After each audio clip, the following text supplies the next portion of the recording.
ఏ ప్రసంగం అయితే బైబిల్‌లో ఉన్న వాక్యానికి సమాంతరంగా ఉంటదో, బైబిల్‌లో ఉన్న వాక్యానికి, ఆ భావానికి సమాంతరంగా ఉంటదో, అది పరిశుద్ధాత్మ దేవుడు నడిపించినటువంటి ప్రసంగం.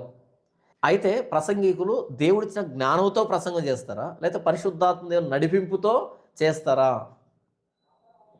నేను ప్రభువా నీ సమాజానికి బోధించడానికి, సంఘానికి బోధించడానికి జ్ఞానాన్నివ్వు అని అడుగుతున్నాను అంటే, అందులో నా స్వార్థం ఉందా? దేవుని ఘనత ఉందా? నేను నా జ్ఞానంతో బోధించాననుకో, నా సొంత జ్ఞానంతో, నా స్వార్థం ఉంటది.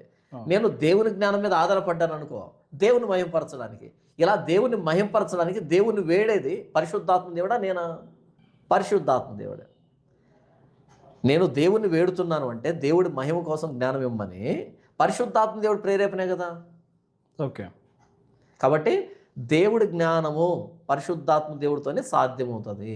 నా సొంత జ్ఞానం అయితే గనక అది నా మహిమ కోసం, నా ఘనత కోసం, నా స్వార్థం కోసం చేసిన ప్రసంగం అవుతది. నేను దేవుని జ్ఞానంతో చేస్తున్నా అంటే పరిశుద్ధాత్మ దేవుడు ప్రేరేపిస్తేనే కదా! సొలొమోను దేవుణ్ణి అడిగాడు. ప్రభువా నాకు జ్ఞానం గావాలి నీ ప్రజలు పరిపాలించడానికి. అది ఓకే. దేవుడిచ్చిన జ్ఞానం. కాబట్టి పరిశుద్ధాత్మ దేవుడు ప్రతి మాటని లేఖనాల్లో వ్రాయించాడు. ఇప్పుడు ఓకే. సొలొమోను చెప్పిన మాటలు జ్ఞానయుక్తమైన మాటలేనా? లేకపోతే పరిశుద్ధాత్మ దేవుని ప్రేరేపణ గూడా ఉందా? పరిశుద్ధాత్మ ఫస్ట్ దేవుడు హ్మ్. ఉన్నాడు. కాబట్టే పరిశుద్ధ గ్రంథంలో ఆ మాటలన్నీ లిఖితములయ్యాయి. హ్మ్. దేవుడిచ్చే జ్ఞానం వెనకాల పరిశుద్ధాత్మ దేవుడు ఉంటాడు. ఓకే. సొంత జ్ఞానం వెనకాల మనము, అపవాది ఉంటారు. అన్నది ఆ అల్టిమేట్. నడిపింపు గూడా పరిశుద్ధాత్మ దేవుని నడిపింపు.